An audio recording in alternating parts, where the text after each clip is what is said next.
we've got a backup as well, Yeah. just in case. Yeah. Ready when you are? Okay.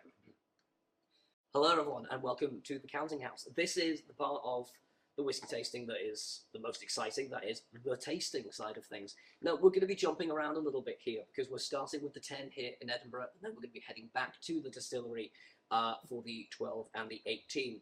That is for logistical reasons that are completely not to do with the fact that we forgot to film the 10 at the time, and this is absolutely not several weeks in the future, and I absolutely don't have a cold at the minute. With all that out of the way, I'm going to pass over to you. Tell me a little bit about the 10-year-old, and we're gonna try some. Well, welcome to the what we'd like to call the entry level to the Glengoyne core range, and the 10-year-old is really quite an iconic whisky, and it's picking up more and more awards as the years go on. And as you know about Glengoyne, totally unpeated. So this, when people say, I'm not a fan of whisky, I don't really like those big peated whiskies, or even just I don't like whisky, the Glengoyne 10 is one of the archetypal drams to offer someone that can get into the smoothness and freshness of a great whisky. And that's really the two watchwords I think of when I think of the Glengoyne 10: smooth, fresh, and fruity. Now this is coming in at 40% ABV. Was right? Oh, of course I do the honours. So 40% ABV. The 12 and the 18 that we will be tasting at the distillery, 43% ABV.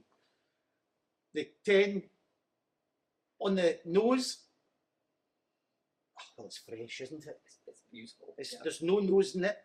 You're not getting anything at the top. Very gentle, very soft. Fruity, apples and pears. Really, when we talk about... I'm impressed I can actually smell as well, so that's Of course. Yes. It's not that then, it's just a cold. Would it make a good hot toddy? I need to know. Wonderful. Glengoyne is a wonderful hot toddy, and it's a great ingredient in cocktails. You've been asked this question Many a time we add the 10 to cocktails. Wonderful base for any mixer.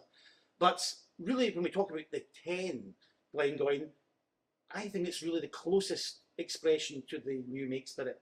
We talk about distilleries and the distillery character. Well, I think the 10 Glengoyne really is closest to that distillery character. You know, the 18 we'll talk about has had 8 more years in, you know, European oak sherry casks. This is all sherry matured whisky, but it's 10 years old, and you get that fresh, fruity spirit that Glengoyne is really, really well known for. It's almost, and you've mentioned it, apples. We talk about apples a lot, and with the 10, there's a green, a freshness. Think of biting into a fresh green apple.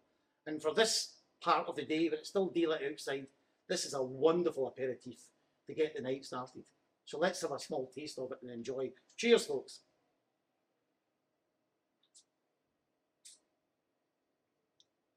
Oh, that's helped. You can really wash it round there. There's a lovely, gentle spice, a soft oakiness there. You can tell this is sherry matured whisky. If you want to drill down into the actual details, 30% of this bottle is first fill sherry cask whisky.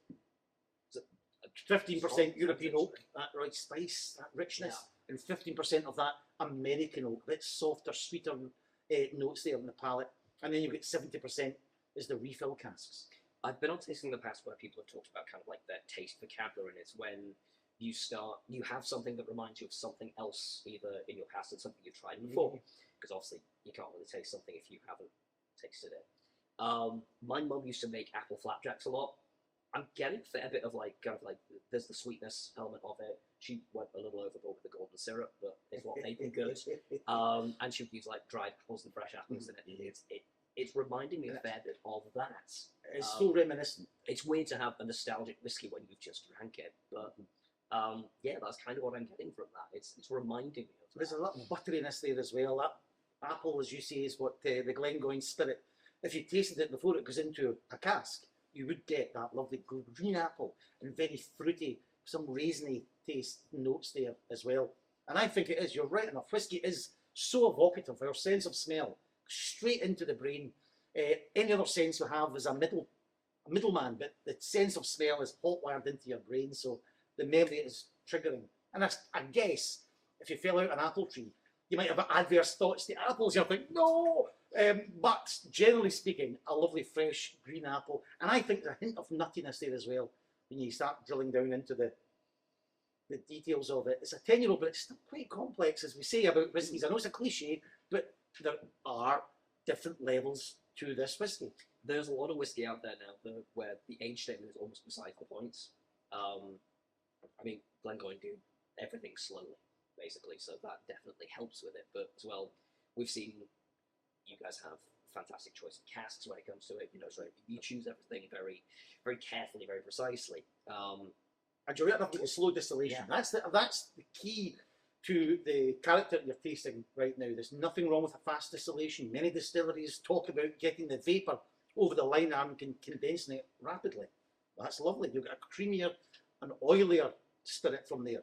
But Glengoyne, in the spirit run especially, takes the temperature right down as soon as evaporation starts to occur. And you're really letting the vapour knock off the copper sides of those stills. And because we've got two small spirit stills, rather than one big large one, we're forcing the second distillation into two small stills. So you're really getting maximum copper contact. And with that, combined with slow distillation, gets you a fruity, estery style. And by that estery alcohols, I mean the apple, the pear, the bananas, that fruity, sweet style of distillation is what we really strive for at Glengoyne. We do that remarkably well, and I think that is captured in the 10 really very well.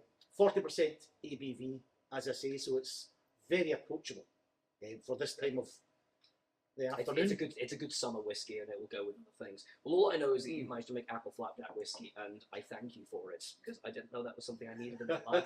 You certainly do need it, yes. Yeah. And it's drinkable, very moreish. You come back to this again, as you say, great afternoon whiskey. You certainly can have a couple of them, might turn into a bit of a session, but it's very, very drinkable. It's not one that you think, I'll only have one in front of a roaring log fire. There's different styles, and this 10, fresh, fruity, very sunny. Think of an orchard and a day like today, and you've got the Glengoyne 10. Great day. I love the picture you're painting. You said as well about this could easily turn into a session. I think we should carry on with the session that we're going to be having. So we will jump into our TARDISes and have a go with the 12 and then the 18 back at the distillery, I reckon. I reckon just have a wee nose of this and you're almost at Glengoyne. It's almost like I'm there. That's where we have the dream effect. I reckon.